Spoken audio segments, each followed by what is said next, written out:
Hi viewers, this is मेरे बाहा Imran and you are watching my YouTube channel. So viewers, आज के मेरे प्रोग्राम का टॉपिक ये है, अगर बात करें हम जापान की, तो जापान इन्वेस्टमेंट करने जा रहा है इंडिया में और बिगेस्ट इन्वेस्टमेंट होने जा रही है इंडिया में जापान की तरफ से $42 बिलियन की। अगर मैं आपको प्रीवियस डाटा के बारे में बताती जाऊँ तो जापान ने इन्वेस्टमेंट की हुई है 2001 से 2021 तक $36 बिलियन की इन्वेस्टमेंट की हुई है और आने वाले 5 सालों में वो $42 बिलियन की मजीद इन्वेस्टमेंट करने जा रहे हैं। यानी कि आने वाले 5 सालों में 70 से 80 बिलियन डॉलर्स की इन्वेस्टमेंट इंडिया में होगी। जापान की एक बहुत बड़ा इनिशिएटिव है, बिगेस्ट इन्वेस्टमेंट है, जो कि इंडिया के लिए एक बहुत बड़ी अचीवमेंट है। इस पर पाकिस्तानी अवाम क्या राय रखती है, क्या सोचती है, तो आइए लोगों की जाने पड़ते हैं और उनसे राय जानते हैं। आज के प्रोग्राम का बेसिकली सवाल ये है कि जापान जो है वो इन्वेस्टमेंट करने जा रहा है इंडिया में।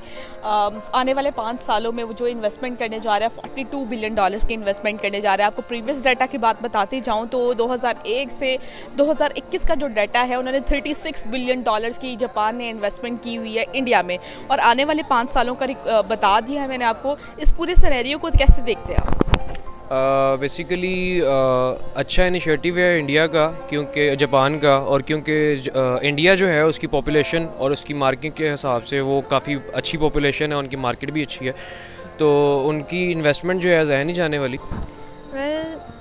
जापान इसलिए ज़्यादा वैसे मैं देखती हूँ कि जो जितनी भी कंट्रीज है ज़्यादा इंडिया में इन्वेस्ट क्यों करती हूँ कि इंडिया उन्हें ज़्यादा अच्छी पॉलिसी लाइक देता है इस तरह वगैरह। और जैसे कि अब जो अच्छी चीज़ें जहाँ उनको मिलेंगी वो वहाँ जाएंगे ना। जैसे अब हम फॉर एग्जांपल, जैसे अब ये शॉप है, अब हम यहाँ शॉपिंग करने जाते हैं, अगर वो हमें सस्ती चीज़ें देंगे तो फिर ही हम उनसे लेंगे। अगर वो महंगी देंगे हम कहेंगे नहीं ये बहुत ज़्यादा एक्सपेंसिव है, हम किसी और शॉप पे देख लेते हैं। या कोई अच्छे इंसेंटिव देंगी तो फ़ौरन वो कहते हैं ना, सेल के साथ by one get one free जब सेल लगती है तो हम सारी औरतें निकल जाती हैं। बिल्कुल।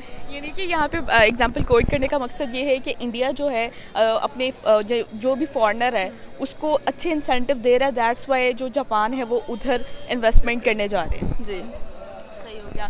देखें, ये वैसे तो खत्ते के लिए एक खुशाइंद बात है कि एक सब कॉन्टिनेंट के एक मुल्क में जो है वो $42 अरब आ रहे हैं और वो आ रहे हैं एक तरक्की याफ्ता मुल्क की तरफ से, जैसे कि जापान है।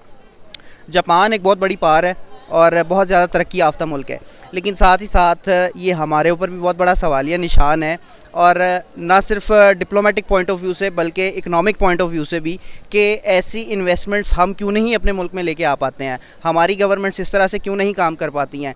देखें, इंडिया में 100 नहीं 1000 मसाइल होंगे, लेकिन बात यह कि जिस तरह से उन्होंने अपनी मेडिकल इंडस्ट्री को, आईटी इंडस्ट्री को बूम दिया है, और आप पूरी दुनिया की बड़ी जो कंपनीज़ हैं, बड़ी जायंट्स हैं बड़े, उनमें आप उनके सीईओज़ से लेके नीचे बड़ी यानी कि मैनेजरियल पोस्ट पे, एडमिनिस्ट्रेटिव पोस्ट पे कंपनीज़ में इंडियंस को देखेंगे लाजमी, स्पेसिफ़िकली आईटी इंडस्ट्री में और मेडिकल इंडस्ट्री में, इंजीनियरिंग में। तो ये बहुत बड़ा सवालिया निशान हम पे है।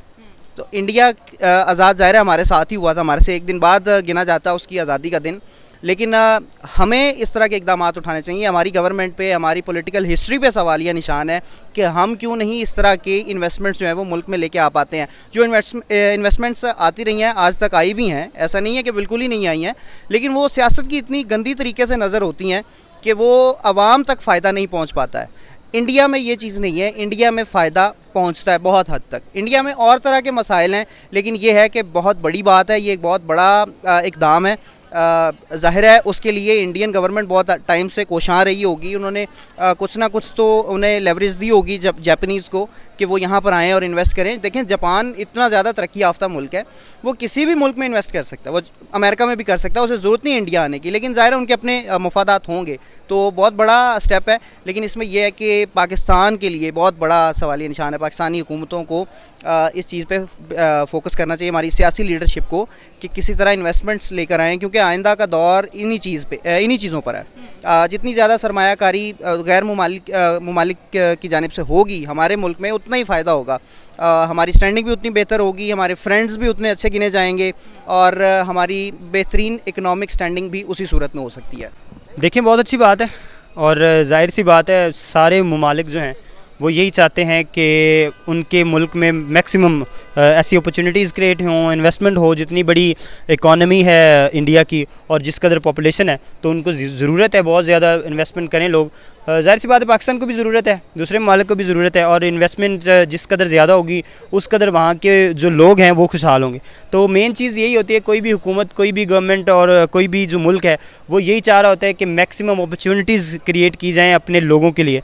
तो ये अच्छी चीज़ है, इंडिया के लिए बहुत अच्छी चीज़ है, इंडिया वालों को कंग्रेचुलेशंस कहेंगे हम लोग। तो क्या आज की डेट में ये कहना गलत तो नहीं होगा कि इंडिया की जो फॉरेन पॉलिसीज़ है बहुत ज़्यादा बेहतरीन है, जो हर कंट्री उधर इन्वेस्टमेंट करना पसंद कर रहा है? अच्छा, इसमें एक चीज़ मैं थोड़ी क्लियर करना चाहूँगा कि इंडिया की फॉरेन पॉलिसी बिल्कुल बेहतर होगी, लेकिन उसकी भी एक वजह है। उसकी वजह उनकी इकोनॉमिक स्टैंडिंग है। देखें, जब आपके पास पैसा होता है ना तो फिर आपकी सारी पॉलिसीज़ ठीक हो जाती हैं। जब पैसा कमाने का तरीका सोचना चाहिए इस वक्त पाकिस्तान को कि किस तरह से अपने रिसोर्सेज का मैक्सिमम इस्तेमाल करते हुए अपनी यूथ को किस तरह से प्रोडक्टिविटी की तरफ लेकर जाना है।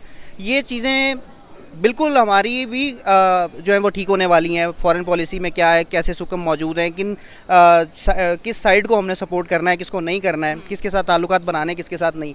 लेकिन ये चीज़ें ऑटोमेटिकली ठीक हो जाती हैं जब आपकी जेब में भारी रकम हो। तो इंडिया चूँकि एक इकोनॉमिक जाइंट भी है इस खत्ते का, तो उसका उसे सबसे बड़ा एज है।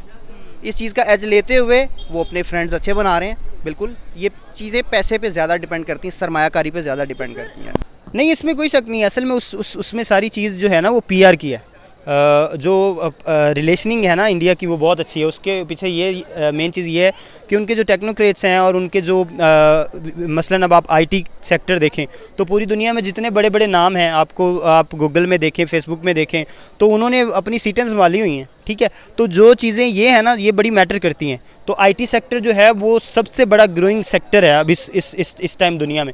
मतलब अगर आप अगले कोई 15-20 सालों में देखेंगे ना तो आईटी जो है वो 80% बिजनेस को पकड़ लेगा। और जितने जो बिलीनियर हैं ना दुनिया के, और आप 10 बिलीनियर देखेंगे ना तो उनमें से कम 8 बिलीनियर जो होंगे, जो अमीर तरीन लोग हैं, वो किसी ना किसी तरह से आईटी के साथ मंसूब होंगे।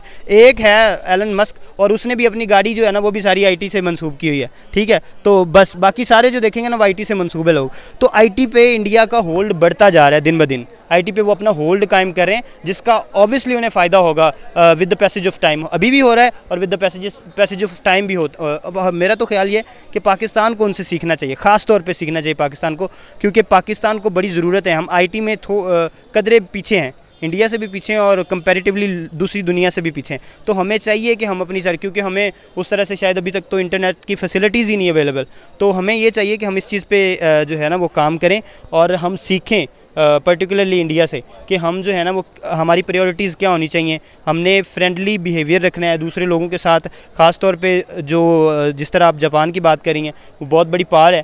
तो जापान जैसे ममालिक अगर इन्वेस्टमेंट कर रहे हैं तो इंडिया के लिए तो बहुत अच्छी बात है। ये बताइएगा कि जो इन्वेस्टमेंट उधर जा रही है और जो मतलब मामलात हम देख रहे हैं कि जापान भी उधर कर रहा है, जापान के अलावा और भी बहुत सी कंट्रीज़ हैं जो इंडिया में इन्वेस्टमेंट करना पसंद कर रही हैं, तो इस सब का क्रेडिट किसको जाता है, आप क्या कहना चाहेंगे? जापान जो इंडिया में इन्वेस्टमेंट कर रहा है उसका क्रेडिट किसे जा रहा है? उसका क्रेडिट इंडिया को जा रहा है एज ए नेशन, उनकी पॉलिटिकल गवर्नमेंट्स को जा रहा है। पिछले 10-15 साल में जो हुकूमतें रही हैं उनमें बहुत से हमारे साथ इख्तलाफात रहे हैं, यानी हम मुसलमानों के साथ, लेकिन वो और चीज़ है। हम डिप्लोमेटिक ग्राउंड्स पे बात करें, हम मुल्कों के आपसी मामलात के हवाले से बात करें तो इंडिया ने बहुत अच्छी स्टैंडिंग बनाई है। इंडिया ने ना सिर्फ क्रिकेट से कमाया है, ना सिर्फ बॉलीवुड से कमाया है, बल्कि आईटी इंडस्ट्री और मेडिकल साइंसेस की जो इंडस्ट्री है उसे भी बहुत ज़्यादा अपलिफ्ट किया है और पूरी दुनिया में अपना एक नाम बनाया। इस चीज़ का क्रेडिट इंडियन नेशन को है, इंडियन गवर्नमेंट को है। अच्छा सर, क्या आज की डेट में जो बिज़नेस फॉरेनर के लिए यानी कि बिज़नेस पॉइंट ऑफ व्यू से इंडिया जो है बेस्ट डेस्टिनेशन बन चुका है, क्या कहेंगे आप? अगर इस सब कॉन्टिनेंट की बात करें तो शायद अगर मैं न्यूट्रल होकर बात करूं पाकिस्तान से तो बेहतर है। अच्छा, लेकिन ऑनेस्ट बात यह है कि उससे भी बेहतर बांग्लादेश है। उसकी वजह यह है कि बांग्लादेश उन मसाइल में नहीं घिरा हुआ जिनमें इंडिया अभी तक है, अपनी नज़रियाती मामलात की वजह से। जो हिंदू मुस्लिम तनाज़ा है, इस तरह के मसाइल बांग्लादेश में बहुत कम है क्योंकि उनकी मेजॉरिटी आबादी मुसलमानों की है, लेकिन वहाँ पे टेररिज्म जैसे मसाइल नहीं है। इंडिया में भी बहुत कम है लेकिन है ज़रूर। तो इस चीज़ का मार्जिन मैं बांग्लादेश को इंडिया से भी ज़्यादा दूंगा कि बांग्लादेश ने जो है वो बहुत ज़्यादा अपनी इकनॉमिक स्टैंडिंग बनाई है और एक बहुत फ्रेंडली ग्राउंड बनाया है कि यहाँ पे आके लोग इन्वेस्ट करें और रुपए से ऊपर चली गई उनकी जो है वो वैल्यू उनके टका की। तो इसीलिए, लेकिन इंडिया स्टिल, बात यह है कि इंडिया जायंट है, इंडिया इस खित्ते का जो है वो एक बड़ा चौधरी है, इस चीज़ को हमें तस्लीम करना होगा। इसमें कोई शक नहीं है। अब देखें पाकिस्तान भी ऐसी अपॉर्चुनिटीज़ क्रिएट कर सकता है, लेकिन ये है कि ये जो बिज़नेस एटमॉस्फेयर होता है, बिज़नेस एनवायरनमेंट होता है, उसको क्रिएट करने में एक वक्त लगता है। ठीक है, उस पर काम किया इंडिया ने, वो थ्रू आउट पिछले 8-10 सालों से आप अगर देख लें तो जो सारे बाहर के ममालिक की हैं ना लोग और बड़े बिज़नेस, वो इंडिया आ रहे हैं। ठीक है, वहाँ पे हमारे यहाँ तो अभी तक फेसबुक ने नहीं खोला अपना ऑफिस। तो ये जो चीज़ है ना, ये डिप्लोमेसी पे चलती है। इंटरनेशनल डिप्लोमेसी जिस कदर आपकी स्ट्रॉन्ग होगी, जिस कदर आप लोगों को मौके देंगे अपने मुल्क में आके, उसमें कुछ हुकूमती पॉलिसीज़ भी होती हैं, कुछ टैक्स फ्री चीज़ें करनी पड़ती हैं, कुछ चीज़ें आपने उस तरह का एनवायरनमेंट क्रिएट करना होता है। इमरान खान साहब भी कुछ कोशिश कर रहे हैं, चीज़ें कर रहे हैं, लेकिन अभी ये है कि हम शायद उस कदर बड़ी इकॉनमी नहीं है, उस कदर ज़्यादा बिज़नेस हब नहीं है हम लोग, उस कदर ज़्यादा उनके लिए ऑडियंस नहीं है शायद हमारे पास। तो उस वजह से अभी शायद बहुत बड़े नाम तो नहीं आ रहे, लेकिन आ रहे हैं आहिस्ता आहिस्ता। तो इंडिया ऑब्वियसली बात है, जो जिस तरह से आप जिस कदर बड़ी वो मार्केट है, जिस कदर उनकी चीज़ें हैं, जिस कदर लोग हैं, जाहिर सी बात है जो एक सेलर होगा वो ये देखेगा कि आगे से परचेज़र है तो ही वो आएगा। तो उनके पास बहुत ज़्यादा परचेज़र हैं, इस वजह से इंडिया जो है वो हब है, उसमें कोई शक नहीं है। पाकिस्तान की बात करें तो पाकिस्तान इस पूरे सिनेरियो में कहाँ पर स्टैंड कर रहा है, क्या कहेंगे? पाकिस्तान में उस हिसाब से इन्वेस्टमेंट नहीं आ रही जिस हिसाब से इंडिया में जा रही है, क्या कहेंगे? बिल्कुल, ये बात हकीकत है। पाकिस्तान में उतनी इन्वेस्टमेंट नहीं आ रही जिस तरह से इंडिया में जा रही है। बेशक इंडिया बड़ा मुल्क है, आबादी ज़्यादा है, उनका रेवेन्यू स्ट्रक्चर बहुत ज़्यादा बड़ा है पाकिस्तान की निस्बत, लेकिन अगर उस चीज़ को भी मद्देनज़र रखते हुए हम कहें तो पाकिस्तान में बहुत ज़्यादा कम आ रही है इन्वेस्टमेंट। उसकी वजह हमारे अपने मसाइल हैं, अंदरूनी मसाइल। हमें बैरूनी मसाइल भी होंगे, वो हर मुल्क को होते हैं, लेकिन अंदरूनी मसाइल ज़्यादा जो है वो यहाँ पर अफेक्ट कर रहे हैं कि हम अपनी सियासतों में किस तरह पड़े हुए हैं, हम अपनी पर्सनल जो है वो इंटरेस्ट की बुनियाद पे कैसे पैसे कमाना चाह रहे हैं, करप्ट पॉलिटिशियंस हो गए और बड़े मसाइल हैं। वो सब चीज़ें जो है वो पाकिस्तान को पीछे करती हैं और पाकिस्तान में इन्वेस्टमेंट जिसकी वजह से नहीं आ पाती है। देखिए, इसमें आप कंपैरेटिव एनालिसिस कर नहीं सकते। उसके पीछे वजह यह है कि हर मुल्क के साथ हर मुल्क के एक जैसे ताल्लुकात नहीं होते। ठीक है, अगर हम देखें यहाँ पे हमारे जो साउथ एशियन रीजन है, एशियन रीजन कह लें, तो इसमें चाइना जो है उसके और पाकिस्तान के आप ताल्लुकात देखें तो वो बहुत फ्रेंडली हैं। पूरा सीपैक आप देखें तो उससे बड़ी जो इन्वेस्टमेंट है वो कोई मुल्क किसी ने भी शायद की ना हो किसी दूसरे मुल्क में। ठीक है, वो एक पूरा हब बनाना चाह रहे हैं, बिज़नेस हब इस एरिए को। ठीक है, गवादर के थ्रू एक पूरा रूट बना रहे हैं जिससे जो है वो क्या उनको कहते हैं, गर्म पानियों के थ्रू जो पूरी दुनिया की तजारत होगी। तो अब जो जापान है वो उसको ज़्यादा सूट करता है इंडिया, जैसे हमें चाइना सूट करता है, चाइना को पाकिस्तान सूट करता है, तो जो इसी तरह से जापान को इंडिया ज़्यादा सूट करता है पाकिस्तान की निस्बत। तो इसमें कोई शक नहीं, पाकिस्तान कोशिश कर रहा है। और जिस तरह की हमारी पॉलिटिकल डिस्टेबिलिटी रहती है, आपको पता है अभी भी डिस्टेबिलिटी चल रही है, तो ये जो चीज़ें होती हैं ये बड़ी मैटर करती हैं। जो पॉलिटिकल स्टेबिलिटी जब तक नहीं आएगी किसी मुल्क में, हम मुख्तलिफ देख रहे हैं कि अभी तक हमारा कोई एक वज़ीर आज़म ऐसा नहीं आया जो 5 साल पूरे कर ले। हमें 70 साल हो गए, तो अगर जब कोई 5 साल पूरे नहीं कर सकता वज़ीर आज़म, तो वो अपनी पॉलिसीज़ पे अमल दरामद कैसे करवाएगा, वो उस तरह का एनवायरनमेंट कैसे क्रिएट करेगा, वो चीज़ें वो मार्केट को कैसे इम्प्रूव करेगा, वो क्योंकि वो एक आइडिया जो है उसको काम करने के लिए, जैसे अब वहाँ पे मोदी है, मोदी की दूसरी हुकूमत है। ठीक है, अब और उसने अगर पिछले 5 सालों में कोई प्लानिंग की है तो वो अभी तक उसके पास और टाइम है 2-4 साल कि वो मज़ीद उस पर काम कर ले। तो हमारे मसाइल यही आ रहे हैं कि हमारी जो पॉलिटिकल डिस्टेबिलिटी है वो मसला क्रिएट कर लिया असल में। जब हम स्टेबल हो जाएंगे पॉलिटिकली तो और लोग आएंगे, हमारी इन्वेस्टमेंट बढ़ेगी, हमारे यहाँ बिज़नेस जो है वो बढ़ेगा इंशाल्लाह। सर, क्या आज की डेट में हमें उनसे सीखते हुए काम करना चाहिए जिस हिसाब से वो आज की डेट में वर्किंग कर रहे हैं, और फॉरेन पॉलिसीज़ हैं जिस तरह इंडिया की, और भी मतलब जिस तरह वो बिज़नेस पॉइंट ऑफ व्यू से माइंडसेट से चल रहे हैं, क्या हमें उनसे सीखते हुए काम करना चाहिए? जी बिल्कुल। देखिए, जिस वक्त इंडिया ने बड़े समझदारी के साथ खेला है और बहुत एक प्रॉपर प्लान के तहत वो लोग चले हैं। जिस वक्त आईटी इंडस्ट्री ज़ोर पकड़ रही थी, इंडिया ने उस वक्त उस पर मैक्सिमम एफ़र्ट किया है, और उस मैक्सिमम एफ़र्ट का नतीजा ये है कि आज जो है वो गूगल, यूट्यूब और बड़े बड़े जो जायंट्स हैं, कंपनीज़ हैं, उनमें उनके इंडियंस बैठे हुए हैं वहाँ पर। और यही चीज़ है कि उन्होंने उस टाइम पे एक्ट किया था। हमें आज के दौर के हिसाब से अपना लाहे अमल इस तरह से बनाना चाहिए कि जो इंडस्ट्री ज़्यादा ज़ोर पकड़ी है, जैसे अब आप जानते हैं कि डिजिटल मीडिया का दौर है और इंटरनेट पे ही चीज़ें ज़्यादा शिफ्ट होती जा रही हैं, तो हमें उन चीज़ों पे फोकस करना चाहिए जिनमें कम एफ़र्ट और कम टाइम के अंदर जो है वो ज़्यादा से ज़्यादा प्रोडक्टिविटी निकाली जा सके।